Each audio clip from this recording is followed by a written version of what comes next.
Podemos disfrutar como pueblo tuyo de los símbolos del cuerpo y la sangre del Señor Jesucristo. Y yo quiero bendecir estos elementos que han sido preparados para este día, Padre. Los que están allí en la mesa, Señor, en las manos de mi hermano, de mi hermana, Padre.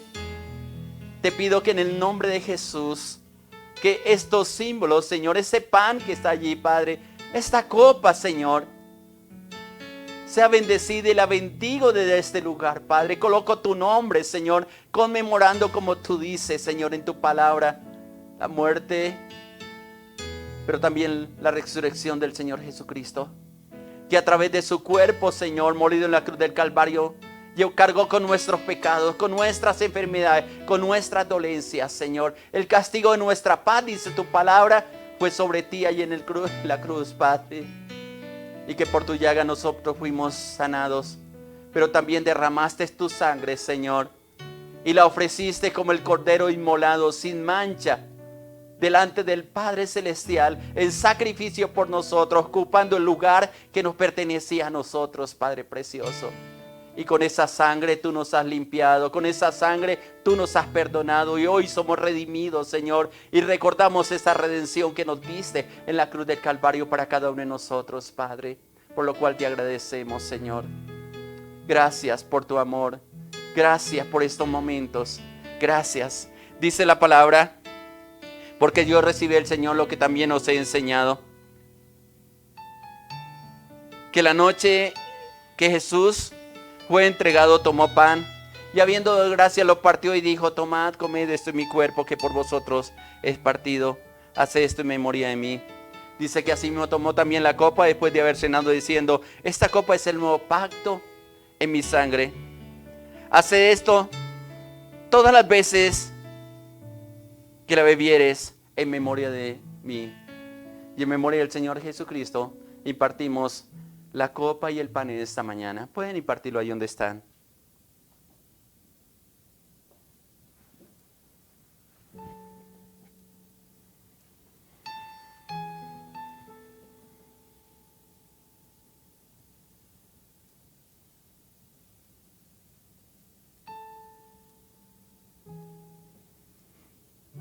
Padre, gracias, porque al tener este pan y esta copa en nuestras manos, estamos recordando lo que tú hiciste por nosotros. Por ello te bendecimos, Señor. Por ello te damos gracias, infinitas gracias, Padre. Eres tan precioso, eres tan maravilloso, Señor. Bendigo este pan y comemos de él, Padre, declarando que tu cuerpo fue molido en la cruz del Calvario por nosotros, y comemos de él, Padre, en el nombre de Jesús de Nazaret. Participemos del pan en esta mañana.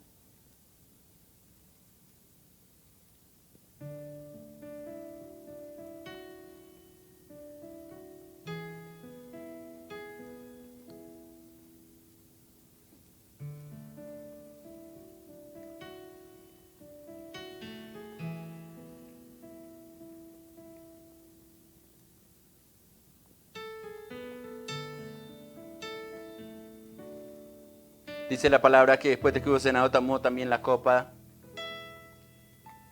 diciendo: esta copa es el nuevo pacto en mi sangre. Quiero que mires un momento a esa copa, símbolo de la sangre de Jesucristo derramada en la cruz de Calvario por ti, por mí, que se ofreció al Padre como el cordero sin mancha a favor de nosotros. Digámosle: Señor, gracias por esa sangre. Y al participar de la copa, dile: Señor, gracias porque tu sangre me ha redimido, tu sangre me ha limpiado. Ahora yo te invito a que tomes de la copa.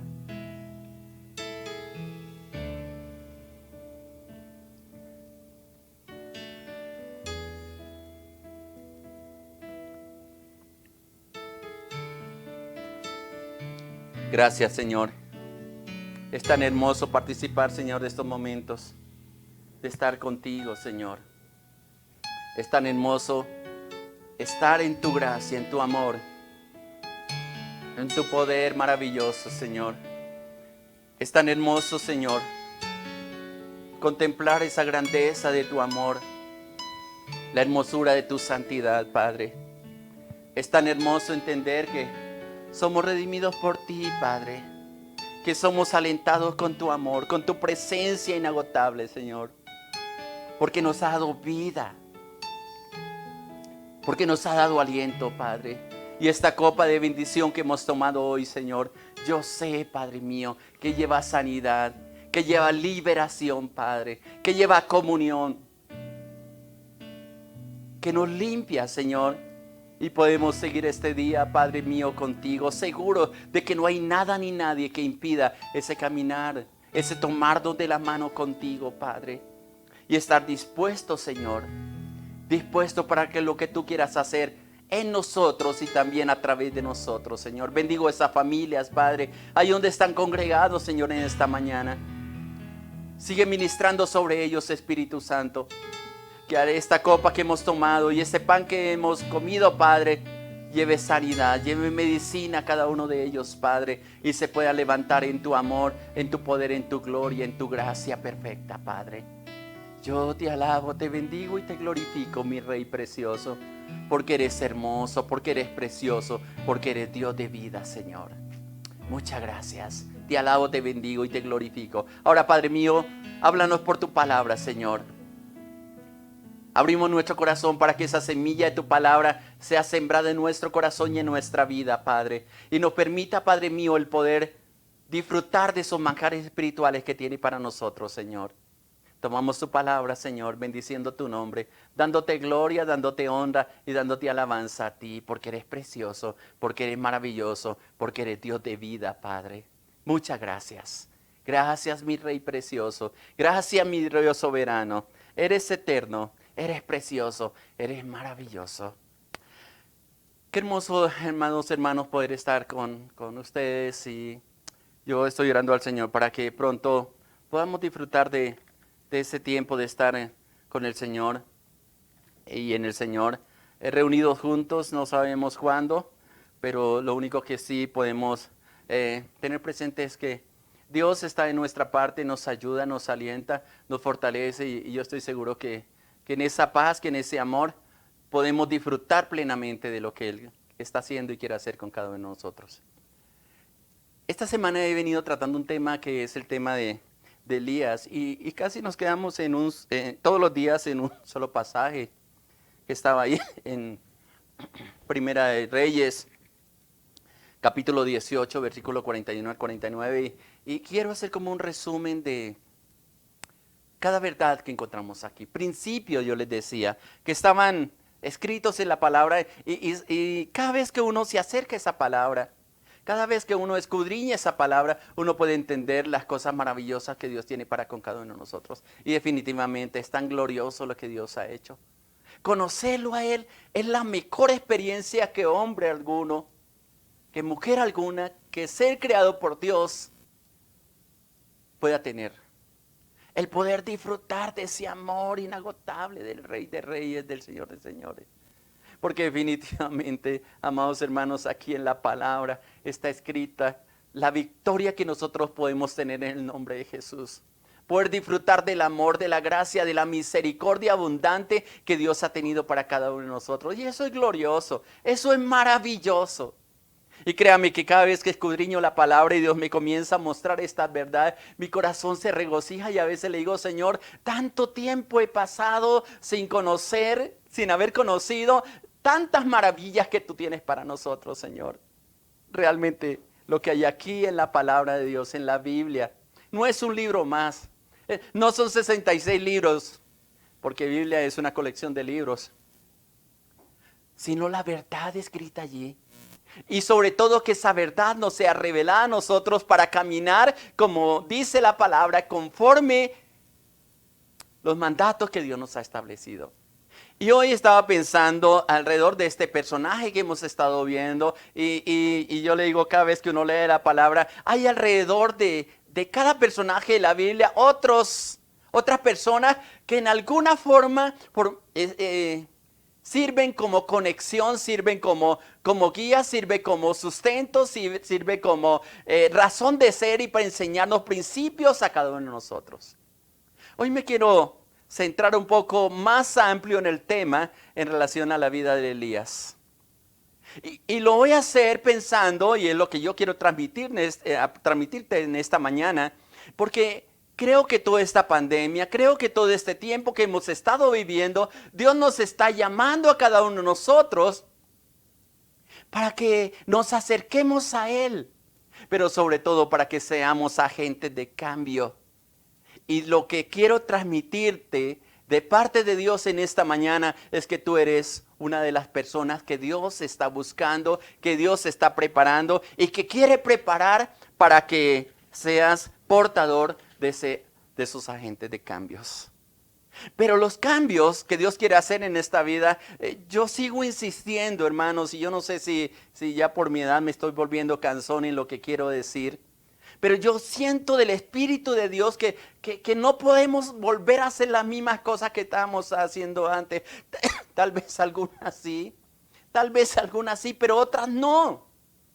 Y la gente se ha aferrado a hacer las mismas cosas cuando tiene oportunidades maravillosas, preciosas para hacer. Y el que quiera cambiar, creo que este es el mejor tiempo para cambiar. Inclusive, no lo voy a tomar a mal la forma como lo voy a decir. Yo sé que muchos han perdido el empleo porque Dios quiere un cambio en tu vida. Yo sé que el Señor le está hablando a alguna persona.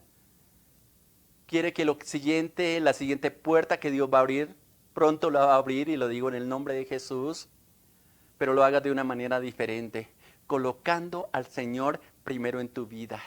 Y Él te va a dar diseños, y Él te va a enseñar cosas que tú jamás has tenido en cuenta. Y el mundo se resiste a los cambios y no lo va a aceptar, pero la iglesia es la que tiene que aprovechar en este tiempo los cambios que Dios quiere insertar en este tiempo. No podemos seguir siendo lo mismo. No podemos volver a reunirnos en un lugar simplemente a mirarnos las caras unos a otros, a decir qué bonita estuvo la alabanza, qué sermón dio el pastor tan precioso, cómo le habló, y lo que a veces generalmente pasa en la iglesia, ¿no? Uy, esa palabra, cómo le habló de duro al hermano fulano de tal. Pero nunca decimos cómo me habla el Señor, cómo me está tratando el Señor, cómo me está instando el Señor a hacer los cambios en mi vida. Y no solamente esos cambios en el exterior, recuerde que los cambios empiezan aquí adentro. Y en esa preparación que Dios está haciendo a los que son llamados, a su pueblo, a sus hijos, desde el niño hasta el anciano, para que demuestren el poder de Dios, la gracia de Dios, la misericordia de Dios a través de ustedes. No es solamente con palabras, es con acciones. Es con lo que tú eres, es la forma como tú enfrentas las diferentes situaciones que se te presentan. Que no pierdes la cabeza cuando sucede algo catastrófico. Que no pierdes la cabeza cuando aún tenemos que, posiblemente si es la voluntad de Dios, ir a una clínica, a un hospital. No tener miedo. ¿Por qué? Porque donde quiera que vayamos, sea que vivamos, le he dicho muchas veces, o sea que muramos, somos del Señor y Él es el que nos ayuda, nos alienta, nos fortalece en medio de todas las cosas. En el tiempo, yendo al contexto del tiempo de Elías, es un tiempo muy parecido al que estamos viviendo, tal vez sin la pandemia, pero sí un tiempo donde la iglesia, mejor el pueblo de Dios, había caído en un tiempo tan difícil, tan duro, tan complicado, que se han alejado de Dios, y desde unos reyes anteriores que estaban ahí en Israel, habían hecho unos becerros de oro, y le llamaban a esos becerros de oro que ellos eran Dios, Jehová de los ejércitos. Y cuando comenzó a reinar Acab, que es el rey que está en esos momentos cuando interviene Elías, llevó al pueblo a una apostasía aún mayor, de un alejamiento del pueblo escogido de Dios, del pueblo que había sido bendecido por Dios. Se alejó mucho más de los caminos del Señor. Y aquellos que están en el secreto de Dios, aquellos que han aprendido a obedecer a Dios, son los que Dios pone en el corazón dentro de su corazón mejor, una llama para que intervengan en ese tiempo, y con la dirección de Dios, no con la dirección de nosotros porque las cosas nos parecen mal, sino con la dirección de Dios, con la dirección del Espíritu Santo. Él comienza a introducir unos cambios y los introduce en ese tiempo.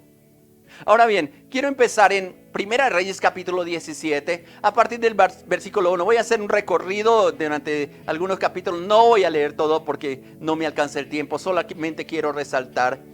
Porque en ese tiempo de apostasía, cuando el pueblo se ha ido en pos de Baal, en pos de otro Dios totalmente diferente, que era desastroso la adoración que ellos hacían, y el pueblo accedió a eso sabiendo que había un Dios en los cielos que lo había bendecido de una manera sobrenatural. Ahora, eso se parece mucho a lo que nosotros somos a veces, porque nos alejamos de Dios después de recibir la salvación. Después de reconocer la grandeza de Dios, nuestro corazón se endurece y vivimos, valga la redundancia, vida alejados de Dios, sin el temor de Dios, sabiendo que tenemos que rendirle cuentas algún día delante de su presencia. Es allí donde nos habituamos. El pueblo está alejado de Dios y se levanta un hombre con la dirección de Dios. Y en el capítulo 17, Primera de Reyes, dice que se levantó un hombre llamado Elías. Entonces Elías Tisbita, que era de los moradores de Galaad, dijo a Acab, al rey, a la autoridad establecida en ese momento, lo voy a decir: vive Jehová, Dios de Israel, en cuya presencia estoy, que no lloverá o que no habrá lluvia ni rocío en estos años, sino por mi palabra. Yo recuerdo el año pasado, creo que fue el año pasado, no sé, fue de principios de año, que estuvo en la iglesia el pastor Emilio. Y él dio una palabra que yo estaba al frente en la plataforma. Y él dio una palabra que me sorprendió. Y él dijo, creo que estaba tomando este pasaje, no recuerdo exactamente qué estaba pasando. Yo le recuerdo a los hermanos que estuvieron ese día, que él dio una palabra, dice: yo puedo decir que no va a llover más sobre Colombia o sobre Bogotá, no recuerdo cómo le dijo, sino por los próximos 3 años. Y todo el mundo se sorprendió y como que se asustó. Creo que fue esa la palabra, o algo parecido dijo él. Pero yo vi la reacción de los hermanos que estaban al frente. Yo sé que hay muchos que aman al pastor Emilio, yo sé que respetan la palabra que él da, pero esa palabra como que tocó el corazón, como que hizo reaccionar, pero fue por segundo nada más. Y después de la reunión comentábamos con él y él decía: oiga, ¿sí vio la reacción de la gente con lo que yo dije? Le decía: hay temor de Dios. Y yo estaba pensando, no vino una sequía, pero sí vino una pandemia. No sé cuánto vamos a pasar, pero a veces es necesario que Dios intervenga en la rutina que nosotros tenemos, y eso es lo que está pasando dentro del pueblo de Israel. Interviene Dios, y creo que este tiempo es una intervención de Dios, más allá que le echemos la culpa al hombre, a la sabiduría o a la ciencia mal administrada. Pero aún a través de todas las cosas Dios se glorifica, porque hasta la misma iglesia hemos tenido que retomar, reflexionar de lo que nosotros estamos haciendo. Y comienza a llamar en este caso a un hombre llamado Elías. Y le dice, tal vez en el secreto, no está diciendo el pasaje, pero en el secreto le dice Dios: vaya acá y dígale que se cierran los cielos y que no va a llover, sino cuando a través de tu misma palabra, cuando yo te diga que la tienes que hablar, va a suceder. Y comienza el tratamiento. No sé, y me gustaría haberle visto la cara a Acab, pero me la puedo imaginar. Un hombre duro de corazón que no tenía temor de Dios, que simplemente pensó que esas palabras eran palabras necias, que él había creído en Baal, estaba bajo el dominio, lo voy a decir así, de Jezabel, que era realmente la que mandaba, porque el carácter de Acab era muy moldeable, se dejaba llevar por cualquier corriente y no era firme en sus convicciones y en sus creencias, a pesar de todas las advertencias que él recibía. Este es el contexto un poco donde se encuentra este pasaje. Y va un día Elías y le da esta palabra profética. Pero lo interesante y lo que yo quiero resaltar en esta mañana es que en la intervención de Dios en las naciones, en la vida de una persona, en la vida de una familia, Dios levanta a un hombre, levanta a una mujer, y no solamente comienza a tratar con ese pueblo, con esa familia, con esa persona, sino con la persona misma que Dios está usando para hacer los cambios que Él necesita introducir en estos tiempos. Y yo sé que en este tiempo Dios está levantando hombres y mujeres en el temor de Dios, pensando en lo que son, pensando en el llamamiento, pensando en la proyección que Dios tiene para ti y para mí. Por eso yo insisto que no podemos seguir haciendo las cosas iguales, que Dios nos permita no volvernos otra vez con la delicia de abrazarnos como hermanos en un lugar, sino mirar hacia afuera, hacia el llamado que Dios nos ha hecho, alcanzar a aquellas personas que se están perdiendo, a transformar. Y uno dice, la política está podrida, ¿quién la va a cambiar? Y a veces miramos a los cielos y decimos, Señor, yo sé que cuando tú aparezcas en los cielos vas a cambiar todo. Pero mientras tanto, ¿qué, hermano? La sociedad se está pudriendo. Los jóvenes están siendo arrebatados de nuestras manos para ser usados para el mal. Cuando la palabra me garantiza que el bien siempre va a gobernar, va a reinar, se va a establecer sobre el mal. Pero se necesitan hombres y mujeres que le crean a Dios, que estén dispuestos a pagar un precio. Pero sobre todo, escúcheme lo que le voy a decir: a dejarse tratar por Dios, a dejarse moldear por Dios.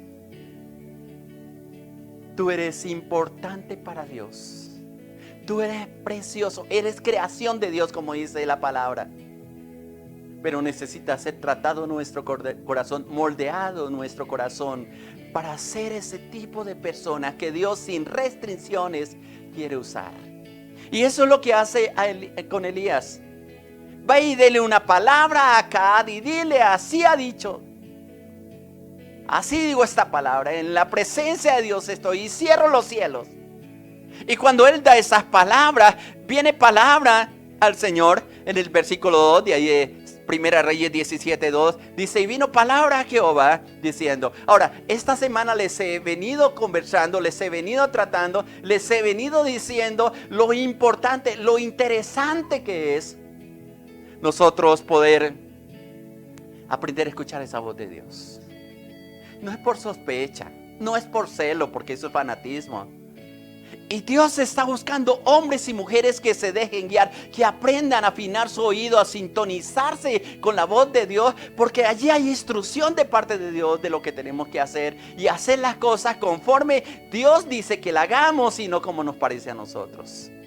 A veces podemos decir, a mí me parece que, a ti te puede parecer muchas cosas. Tú tienes una visión de las cosas, pero Dios tiene otra visión totalmente diferente de las cosas. Y es eso lo que Dios está diciéndole a su pueblo. Mira, yo tengo una manera de hacer las cosas diferente y quiero buscar hombres y mujeres que se sometan a mi voluntad, que escuchen mi palabra. Pero no solamente que escuchen, porque yo sé que ustedes, si están aquí escuchándome, es porque anhelan, desean escuchar la voz de Dios. Pero otra cosa muy diferente es, después de que tú escuches esa palabra de Dios, el hacer lo que Él está diciendo. ¿Qué le dice a Elías? Apártate de aquí. Mejor dicho, voy a contextualizarlo. ¿Sabe qué, Elías? Piérdate. No perderse en el pecado, sino vete para el lugar que yo te voy a mostrar. Y allí le dice, y vuelve al oriente y escóndete en el arroyo. Y escóndete en el arroyo de Kerit, que está frente al Jordán. ¿Sabe qué significa Kerit? Kerit significa piedra de quebrantamiento. En algún sermón que yo di en años pasados, en tiempo pasado en la iglesia, yo decía que el corazón de Elías tenía que ser quebrantado también, como necesita ser quebrantado nuestro corazón. Ese lugar tiene un significado muy especial. Algunas veces cuando mira uno el carácter de Elías, aunque en el Nuevo Testamento Santiago dice que era un hombre semejante a pasiones parecidas a las nuestras, dice en Santiago 5, 17 y 18. Igual, los mismos problemas, las mismas dificultades, y por eso él necesitó ser tratado. Vaya Kerit,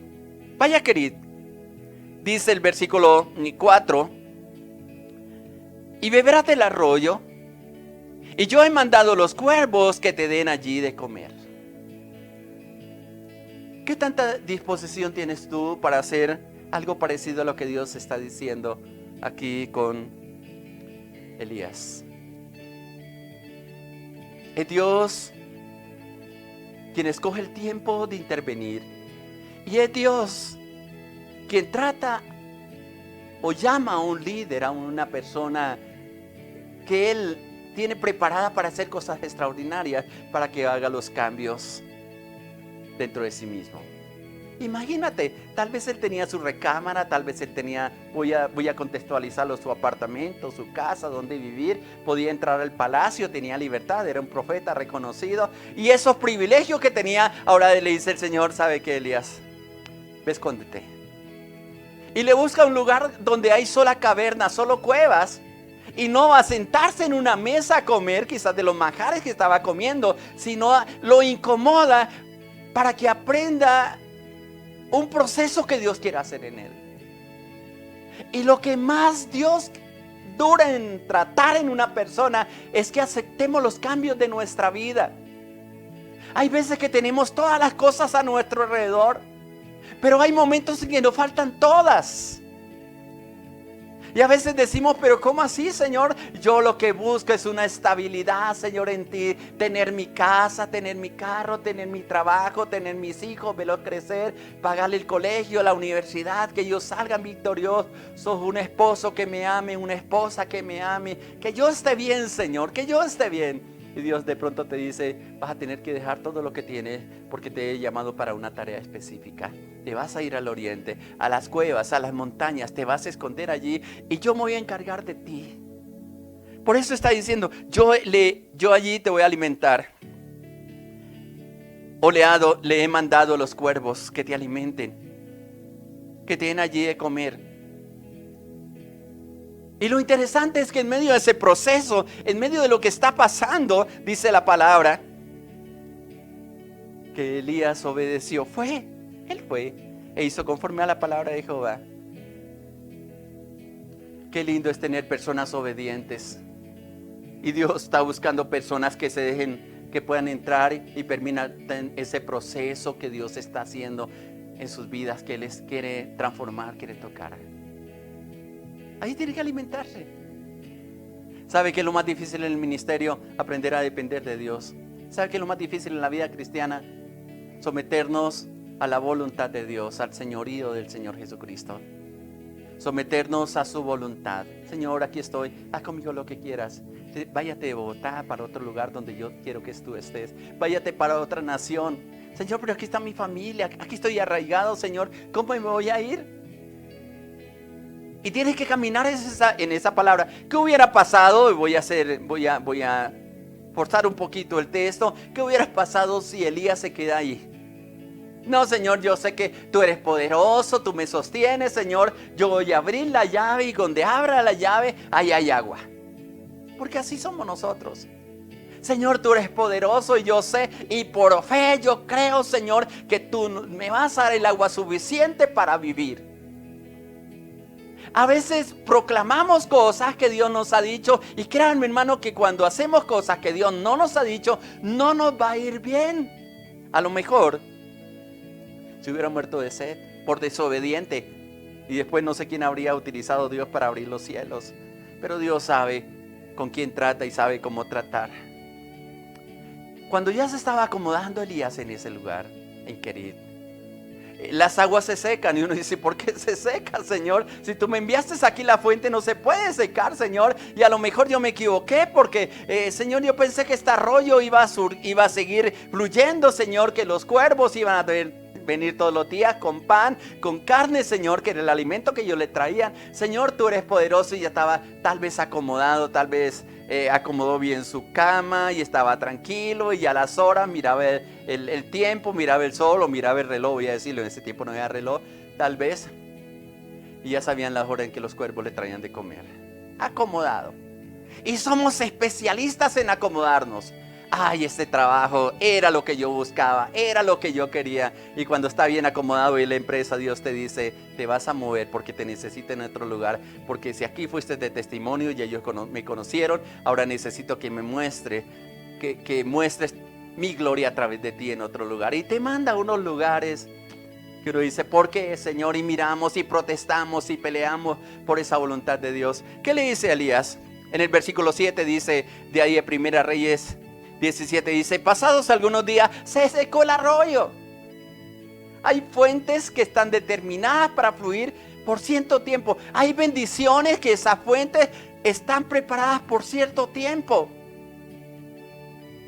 Porque la razón de ser no es alcanzar los propósitos solamente de Dios y acomodarnos nosotros, nuestro bienestar, sino glorificar a Dios a través de nuestra vida. Por eso estoy llamando de un llamado a una persona, a un grupo de personas que estén dispuestas a ser tratados por Dios. Y así como el pueblo estaba sufriendo la sequía, Dios no se quedó, Dios no perdió ese tiempo en ministrar en la vida de aquellos que estaban buscando la presencia del Señor, que quería que interviniera un momento. Luego le dice, ¿sabe qué? Elías, vete. El versículo 8. Y esto me llama la atención y yo quiero impartirle una seguridad en Dios, porque Dios conoce tus necesidades. No me dice que Elías oró y dijo, Señor, se secó el arroyo, ya estas aves que tú habías predispuesto, Señor, preparado para que me alimentaran, Señor, ya están cansadas de volar, ya están cansadas, este pan ya me sabe, yo no sé qué. Quiero cambiar y comienza. No es una queja, sino que viene palabra de Dios. Con esto te quiero decir que Dios conoce tu necesidad y que en el momento en que comiencen a escasear las cosas, Él va a cambiar de provisión. Pero tú, amado hermana, amada hermana, tienes que estar dispuesta para aceptar esos cambios. Y lo envía a otro lugar. Le dice en el versículo 9, levántate y vete a Sarepta de Sidón y mora allí. Y escucha el lugar que le envía. Y aquí yo he dado orden allí a una mujer viuda que te sustente. ¿Por qué no le mandó de un ricachón? Perdónenme la expresión. ¿Por qué no lo mandó en una casa donde hubieran todas las cosas? La prevención que tenemos a veces con el obrar de Dios, el prejuicio que tenemos con el obrar de Dios, a veces no nos permite disfrutar. Tal vez hubieran dicho, pero ¿cómo se le ocurre que el profeta va a vivir en casa de una viuda? Está sola, quizás con sus hijos nomás. ¿Qué van a decir?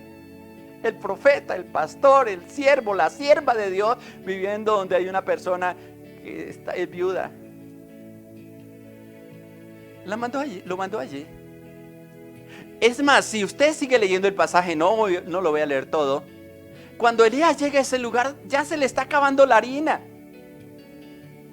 Y ese es lo único que tengo. Y él le dice, prepárame una torta para mí, porque le da la palabra que Dios le ha dicho. Y uno dice, oiga, pero ¿cuándo le habló el Señor a esta viuda? Y sabe que lo interesante, que donde tú vayas, donde tú estés, por la dirección de Dios, no solamente Dios te va a sustentar a ti, sino va a sustentar a todos los que están alrededor. Y eso me llama la atención, porque tú eres bendición si estás en Dios, donde quiera que vayas. No, perdónenme la expresión, donde a ti se te dé la gana, sino donde Dios te ha enviado.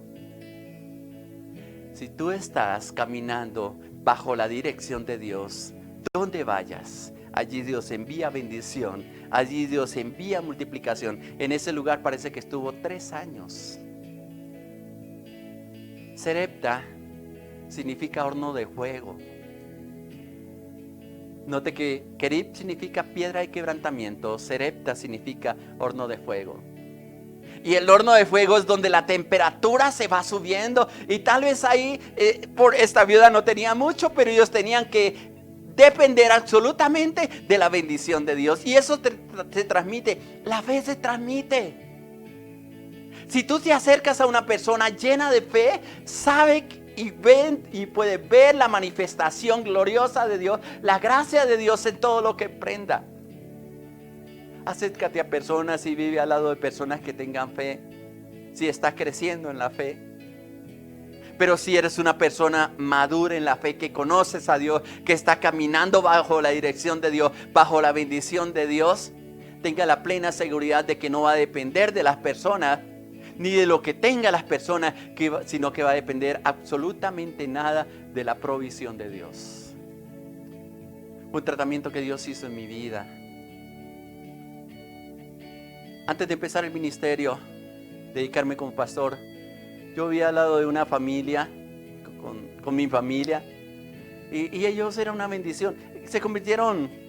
Esta persona se convirtió como un papá para mí. Me sostuvo por mucho tiempo. No era mucho lo que me daba, pero lo que me daba era suficiente para sostenernos. Aparte de que me animaba en el evangelio, me ayudaba a que me parara en una plataforma a orar, a predicar, y era bien interesante. Tuve una dependencia, lo voy a decir así, de esa familia, hasta que Dios dijo: es necesario que te apartes.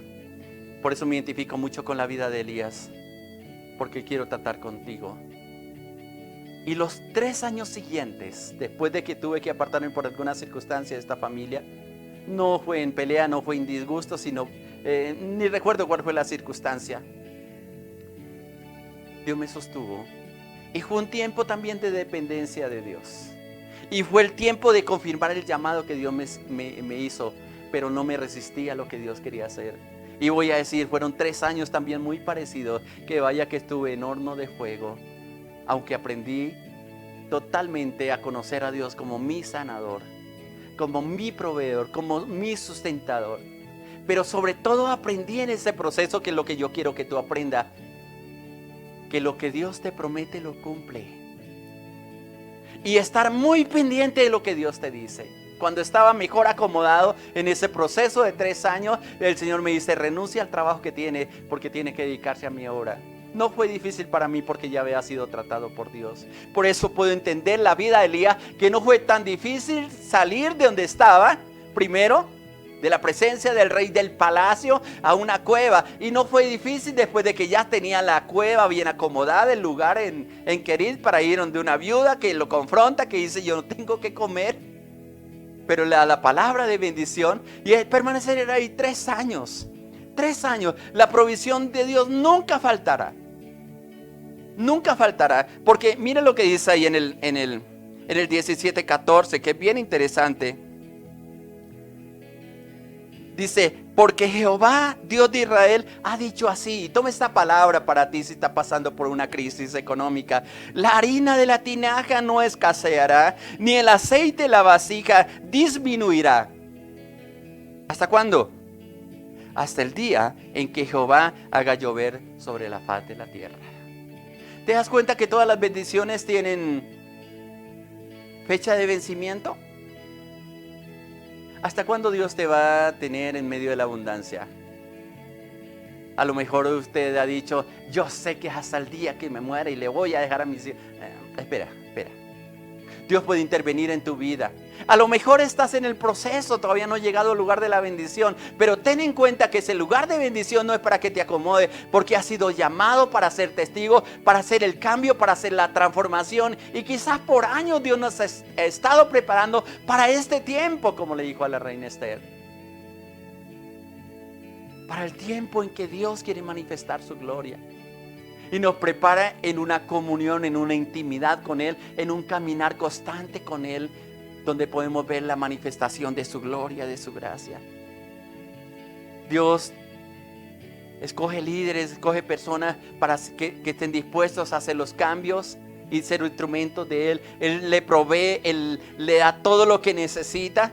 Los cambios a veces se demoran. Tenía que esperar 3 años en ese lugar, pero con una promesa. ¿Y qué mejor que las promesas de Dios? Porque esas promesas de Dios se hacen realidad en nuestra vida. Esos cambios no son inmediatos, se demora. Porque ya entramos al capítulo 18 donde estuvimos meditando, pero voy a leer el versículo 1 que lo leí esta semana. Dice el capítulo 18, versículo 1: pasado algunos días vino palabra de Jehová a Elías en el 3er año, diciendo: ve y muéstrate acá, y yo haré llover sobre la faz de la tierra. Se acabó el tiempo de la comodidad. Acá lo estuvo buscando por todo lugar, porque acuérdense que le había dicho: escóndete en Querit, escóndese en Sarepta, hasta que yo te diga. Y ahora llegó el tiempo en que tiene que manifestarse y moverse. Y es bonito el pasaje, de pronto después lo estudiamos, lo que pasa, cómo se muestra acá, porque Dios prepara las cosas de una manera perfecta. Y eso es lo que me emociona, eso es lo que me da tranquilidad en Dios, saber que cuando estamos en sus manos, Él nos guía, Él nos sostiene, Él nos muestra por sueños, por revelación, por hombres de Dios, mujeres de Dios, por profetas, por la palabra. Dios es tan diverso por enseñarnos, pero lo importante es que nuestro corazón esté dispuesto. En 3 años no decayó el nivel espiritual de Elías. Parece que en esos 3 años no hubo palabra del cielo para Elías. Y tal vez me imagino orando cada mañana: Señor, ¿hasta cuándo, Señor? Él no sabía que eran 3 años y medio de sequía. Él cerró los cielos. Y había un término que cuando el pueblo volvió el corazón a Dios, entonces iba a llover.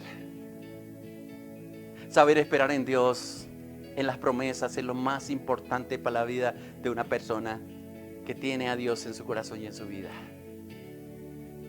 Esté pendiente de esa palabra de Dios, porque esos cambios van a venir, las cosas van a cambiar y vas a ir en mayor gloria, viendo mayores cosas de Dios. Y luego llegamos al pasaje que tuvimos meditando esta semana. No lo voy a tocar, de pronto al final toco quizás algún versículo, pero ahí del capítulo 20, 21 es uno de los capítulos centrales en la vida de Elías. Porque es el confrontar, es el momento que Dios le dice: bueno, llegó el momento de confrontar al pueblo y que tomen una decisión entre lo que ellos tienen que hacer. Entre ellos, la decisión que ellos tienen que tomar. ¿Por qué? Porque el pueblo estaba claudicando entre 2 caminos. Querían seguir a Dios, pero la presión o también el encanto de una nueva religión, de una nueva creencia, les tenía cautivados. Y no sabían si irse con Dios o irse con Baal. Y ese fue el confrontar que le hizo Elías al pueblo de Israel. Y es el confrontar que muchas veces Dios, a través de sus siervos, de sus siervas, quiere hacerle a la gente: bueno, ¿dónde basas tu creencia? ¿En la tradición o en la palabra de Dios? ¿Dónde está el cimiento, voy a decirlo así, de tu salvación? ¿En las cosas que tienes, en hacer el bien, o en la cruz del Calvario? Mi salvación, mi cimiento es Jesucristo, y en Él estoy firme, me dice la palabra, y es el cimiento que yo te quiero mostrar. Y Elías confronta al pueblo: ¿hasta cuándo van a claudicar? Y desafía a los profetas, a los sacerdotes de Baal, a que el que haga descender fuego del cielo, el Dios que haga descender fuego del cielo, ese Dios sí es Baal. Y comienza, dice: empiecen ustedes, y es interesante, léanse en ese pasaje, no lo voy a leer, cómo los profetas de Baal comienzan a invocar el nombre de Baal y se cortan el cuerpo y se sacrifican ellos mismos. Les da suficiente tiempo. No les marcó, no dijo en 5 minutos, en 10 minutos, en 1 hora, en 2 horas. Y parece que hasta la tarde ellos trataron de mover la mano de Baal, según el pasaje, pero no ocurrió nada. Hasta que le tocó el turno a Elías. Y él arregla el altar, coloca las 12 piedras. Para que no hubiera duda, echó agua sobre el altar, de tal manera que las zanjas que estaban alrededor del altar, dice la palabra, se llenaron de agua. Y hace una oración bien interesante a Dios. Y le dice: muéstrate ahora al Señor.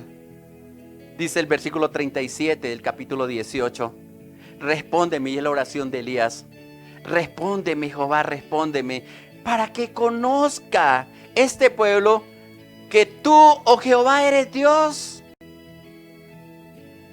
y que tú vuelves a ti el corazón de ellos. Mire la oración, porque no es la exaltación de un hombre.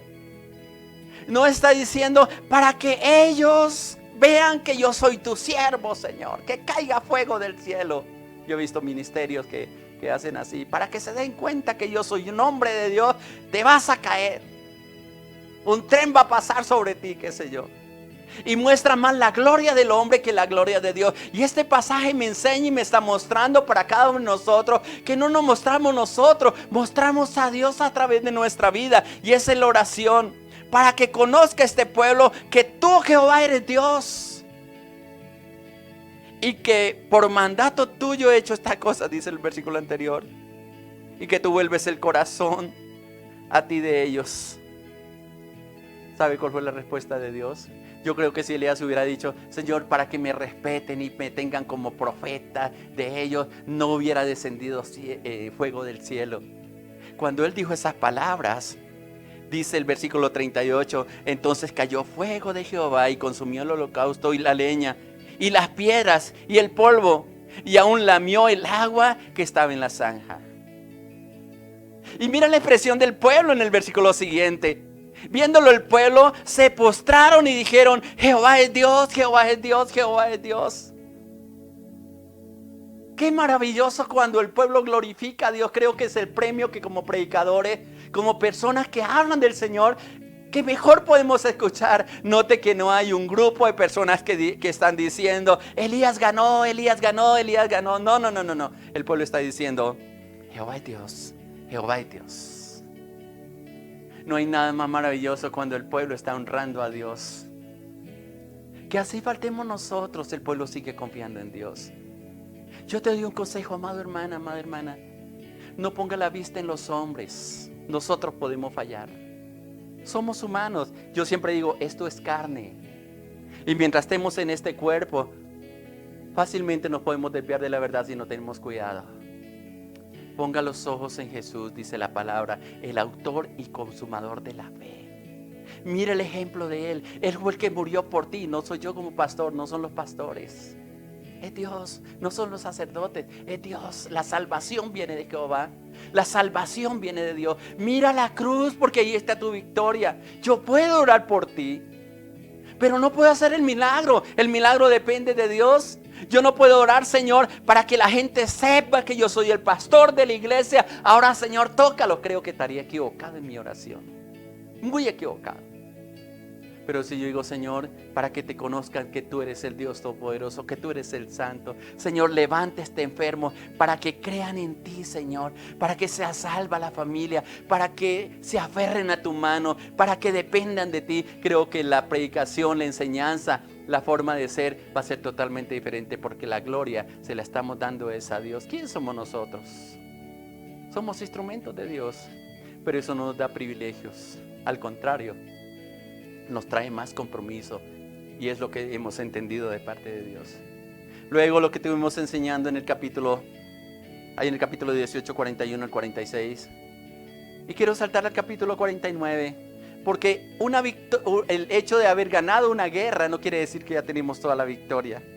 Porque a veces somos tan sensibles, y es lo que lo quiero mostrar. Y gracias a Dios por la palabra, porque ella nos muestra lo débiles que a veces nosotros somos. A veces estamos abrazando el cielo y hacemos oraciones poderosas, predicaciones que toquen el corazón de la gente, que hay lágrimas, que hay quebrantamiento, que hay un derramamiento del Espíritu Santo. Pero tan pronto terminamos, luchamos con nuestros propios temores, con nuestras propias circunstancias, con nuestras pasiones interiores, como dice la palabra. Y ahí estamos en la presencia del Señor. Y una mujer, Jezabel, en el capítulo 1, voy a leer en el capítulo 19, versículo 1, dice: Acab dio a Jezabel la nueva de todo lo que Elías había hecho, y cómo había matado a espada a todos los sacerdotes. Ese Elías era terrible. Entonces, versículo 2, envió Jezabel a Elías un mensajero, una sola persona, no un ejército, diciendo. Por eso hay que tener cuidado con lo que escuchamos. El punto de equilibrio de toda persona es el oído. Y yo lo he dicho muchas veces, si alguien te da un golpe en el oído, te desequilibra, te manda al piso. Pero también, si tú estás firme y no sabes discernir entre la voz de Dios y la voz de las tinieblas y la voz de la gente que está alrededor, creo que te van a hacer tambalear. Hay muchos líderes, fuertes líderes que he conocido en la iglesia, que han estado al lado mío, que por una palabra minaron el corazón, que bajaron sus manos, sus rodillas se debilitaron, y hoy no están sirviendo al Señor por algo que le dijo a alguien, por escuchar, abrir su oído a cosas que no debió haber escuchado. Escuchen mejor la voz de Dios. Le mandó una razón. Le puso un mensaje de texto. Le mandó una palabra diciendo: así me hagan los dioses y aún me añadan, si mañana, y escucha lo que dice, si mañana a esta hora no he puesto tu persona como la de uno de ellos. Es decir, le cortaba la cabeza. Una amenaza. ¿Qué hace Elías? Y algo que siempre me llama la atención en este texto es, ¿usted ve el peligro? Oigo el peligro, percibo el peligro, pero no lo veo. ¿Qué hace Elías? Y fíjese que el diablo muchas veces utiliza los recursos espirituales para hacernos ver cosas que no son. Dice el versículo 3, y viendo pues el peligro, se levantó y se fue para salvar su vida. Y sigue un camino, llega a Berseba, allí quiere estar solo ahí, va con su siervo, lo deja ahí, se va y quiere morirse. Se mete debajo de un enebro, de un árbol y se quiere morir, y allí Dios, como siempre, tiene cuidado de nosotros, como tuvo cuidado de Elías, lo va a tener con nosotros. Viene un ángel, le da una torta con agua, se queda dormido, entra en un estado depresivo, vuelve y lo despierta, vuelve y lo levanta. Y él come y es fortalecido por esa torta y esa agua que le trajo un ángel. Ni siquiera se sorprendió que era un ángel que le estaba trayendo provisión de parte de Dios. Se acostumbró tanto a los cuervos que no le pareció nada diferente el ver que un ángel del Señor le traía también alimento. Ya estaba acostumbrado. Pero su depresión, después de una victoria tan grande, lo llevó a quedarse dormido. A veces que nos gusta solo dormir, no queremos sino dormir, el sueño nos puede. Escuchamos una predicación y yo no sé cuántos estarán cabeceando ahí en la casa, cansados, y va a estar mirando el reloj, y a qué hora va a terminar este pastor, tranquilo, ya voy a acabar. Pero cuando hay sed de Dios, estamos presentes en lo que Él nos dice. Y Él le dice una palabra que es bien interesante, que nos hace despertar en los momentos difíciles. ¿Qué haces tú aquí, Elías? Se lo repite varias veces. ¿Qué haces, Elías? Y él dice, he sentido un vivo deseo por Jehová de los ejércitos, porque los hijos de Israel han dejado su pacto y han derribado sus altares y han matado a espada a los profetas, y solo yo he quedado y me buscan para matarme, dice el versículo 14. La impresión. ¿Y dónde está el milagro? ¿Dónde está lo que el pueblo de Dios dijo? ¿Dónde está la conversión que ellos hicieron? Elías se quedó con el pasado, no vio el milagro de Dios, se le olvidó por una amenaza, porque escuchó algo mal. ¿Qué haces tú? ¿Qué haces tú ahí donde estás? ¿Qué haces que has tirado la toalla? ¿Qué haces que no estás entrando al secreto de Dios? ¿Qué haces con lo que Dios te puso en tus manos? ¿Dónde está aquello que Dios te encomendó para que hicieras? ¿Qué haces ahí? A veces el diablo también, cuando Dios nos ubica en un lugar, a veces le dice a personas, ¿y usted qué hace metido en esa iglesia? Y cuando no estamos seguros que estamos ahí porque Dios nos colocó, simplemente decimos, oiga, sí, ¿qué yo hago aquí? Mejor me voy para allí, donde hay una alabanza hermosa, donde el predicador es carismático, donde no me están regañando nadie, donde yo puedo hacer lo que a mí se me da la gana y nadie ni siquiera me voltea a mirar. Estoy así tranquilo para que no se meta nadie en mi vida. Pues Dios va a levantar aún de las mismas piedras quien se mete en tu vida. Ese es Dios. Entra a una cueva. Tiene que aprender a discernir la voz de Dios, porque esa voz perturbó, esa voz enviada por Jezabel, que era un instrumento del infierno, voy a decirlo así. Pronto le haremos un estudio a Jezabel. Perturbó la vida del profeta. Y tenía que afinar su oído. No está en un terremoto, no está en un fuerte viento. Está en un silbo apacible y suave. Y allí en la cueva le dice, ve a Elías, te voy a demostrar lo equivocado que estás. Porque no solamente tú has quedado, voy a decirlo así en el contexto, perdónenme cómo lo voy a decir, tú no eres la última Coca-Cola del desierto.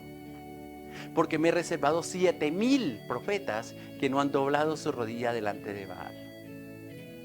¿Qué estaba diciéndole Elías? ¿Y qué le quiero decir hoy? Hay gente que está orando por ti para que te levantes y use los recursos espirituales que está dentro de ti. A lo mejor tú piensas que porque estamos separados en este tiempo, alejados como iglesia, no nos reunimos, nadie está orando por ti. Pero acuérdense que no es voluntad de nosotros, sino voluntad de Dios. Y Dios está colocando personas en la madrugada a orar por ti, aunque tú no lo sepas y ojalá nunca lo sepas. Pero lo que Dios quiere enseñarte es que debes aprender a depender de Dios en todo lo que haces, porque te ha llamado para generar cambio primeramente en tu vida y en lo que están a tu alrededor, en una sociedad que necesita ver la manifestación de Dios en medio de todas las cosas. No tengas afán de volver a hacer las cosas que estabas haciendo antes. Haz las cosas de una manera diferente, no como te parece a ti, sino como Dios te quiere mostrar que tú lo hagas, y Él lo va a hacer por la dirección del Espíritu Santo. ¿Qué tienes que hacer? Termino con el texto que estuvimos meditando esa semana, volviéndome al capítulo 18 de Primera de Reyes, y leo el último texto del versículo 46. Y la mano de Jehová estuvo sobre Elías. Y voy a decir aquí, no voy a decir Elías, y la mano de Jehová está sobre. Coloca tu nombre allí. Sobre Carlos, sobre Alfonso, sobre Marina. Coloca tu nombre allí. Y cuando esa mano estuvo sobre él, le lleva a ceñirse sus lomos. No Dios, la persona. Porque sabe que la mano de Dios, la bendición de Dios, llegó el momento oportuno para hacer todas las cosas. Porque una gran lluvia viene. Y vas a correr lo que no has corrido antes. El tiempo que ha tenido, tal vez estos 5 o 6 meses que vamos a completar de esta pandemia, no van a ser nada comparable con lo rápido que vienen las cosas de parte de Dios para ti. Y lo digo en el nombre de Jesús. Hasta llegar al punto donde tienes que llegar y que Dios ha señalado que llegues. Sé que hay una meta para llegar. Sé que hay un momento preciso en que Dios nos va a decir, abre el lugar. Pero no se van a quedar solamente en ese lugar, sino que te vas a extender. Se van a extender porque he preparado este tiempo. Porque hay muchos que no han doblado su rodilla, que no han flaqueado en este tiempo, sino que mantienen su corazón firme en el momento en que yo voy a manifestar mi gloria, para que mi pueblo se mueva conforme a lo que yo estoy preparando a hacer. Gracias, Señor. Y qué hermoso es poder entender todo lo que Dios quiere hacer en nuestra vida y en nuestro corazón. Eso es glorioso, eso es hermoso, todo lo que Dios está haciendo en nosotros. Esté a la expectativa de lo que Dios quiere hacer. Porque es hermoso ver esa gloria de Dios, es hermoso ver esa gracia de Dios, ese poder glorioso que Dios va a desplegar sobre tu vida. ¿Cuál es la respuesta que tú tienes? Le vas a decir al Señor, Señor, por favor, aquí está mi vida, Señor. Lo que tengas que tratar conmigo, hazlo, Señor. ¿No estás cansado de hacer las mismas cosas? Voy a decirte, y a lo mejor tú me vas a rechazar lo que yo voy a decir. ¿No estás cansado de tu comodidad? Créame que si tú eres un llamado y atiendes al llamado de Dios, le vas a decir, Señor, aquí está mi vida, Señor, mi familia. Te entrego todo en las manos, Señor, tómalo. Cambia lo que tenga que cambiar aquí adentro. Y permítame disfrutar de tu comunión, de tu verdad. Quiero reaccionar a ese llamado que me estás haciendo. Y poder comprender que yo soy instrumento, que fui creado para tu gloria, Señor, para tu honra y para tu alabanza. ¿Estás dispuesto a decirle esas palabras al Señor? Voy a orar por ti. Vamos a decirle, Padre, yo te doy gracias, porque sé que tú estás de nuestra parte, Señor. Porque yo sé que estás tocando el corazón de hijos e hijas tuyas, Padre, que tú has venido preparando desde hace mucho tiempo. No solamente estos últimos 5 o 6 meses, Señor, sino que hemos entrado en un proceso, Señor, de transformación, de un tocar nuestro interior, de un levantar de un pueblo glorioso, una iglesia gloriosa, como dice Efesios, Señor, sin mancha, sin arruga, sin cosa semejante, Padre. Que glorifique el nombre del Señor, que esté dispuesta, Señor, a una pelear en todo lugar y arrebatar las almas y mostrar tu gloria, mostrar tu salvación a aquellos que no te conocen, Señor. Despierta a tus valientes, a tus guerreros, a tus guerreras, Padre, a la gente que cree en ti, A la gente que va a ir, Padre mío, a tomar esas almas, esas vidas, Padre, con un fuego interior, pero también con fuego de tu palabra, con fuego del Espíritu Santo, Señor. Yo los dejo en tus manos, Padre. Sigue hablando al corazón de ellos. Y la respuesta que cada uno de ellos den, Padre mío, puedan sentir esa paz, ese amor y esa bendición que viene de ti diciendo: Padre, aquí está mi corazón y mi vida. Ayúdame porque te necesito, Señor. Levántate en este día. Entre en esta semana en un tiempo de comunión con Dios. Dígale: Señor, quiero ver tu obra. Haz lo que tienes que hacer en mí. Abre tu corazón, amado hermano. Amado hermano, Dios no te ha abandonado. Y quiero decirte con todo mi corazón, Dios tiene planes contigo. Escucha el clamor, y hay una llama que hoy se ha encendido en tu corazón, se acrecienta. Y que tú estás diciendo: el Señor, yo quiero hacer lo que tú me has mandado a hacer. Muchas bendiciones, amados hermanos. Siguen adelante. La paz de Dios sea contigo y pueda haber esa gloria, esa gracia de Dios sobre tu vida. Que Dios les cubra con su bendición. Les amamos, les bendecimos y esperamos que esta semana sigan uniéndose con nosotros en este tiempo de oración, de clamor. Si tienes peticiones, háznoslas saber. Pero sobre todo me interesa, y lo que quiero dejar en tu corazón: siga adelante en aquello que Dios está haciendo contigo. Muchas bendiciones, amados hermanos. Que la bendición de Dios sea sobre ti. En el nombre de Jesús.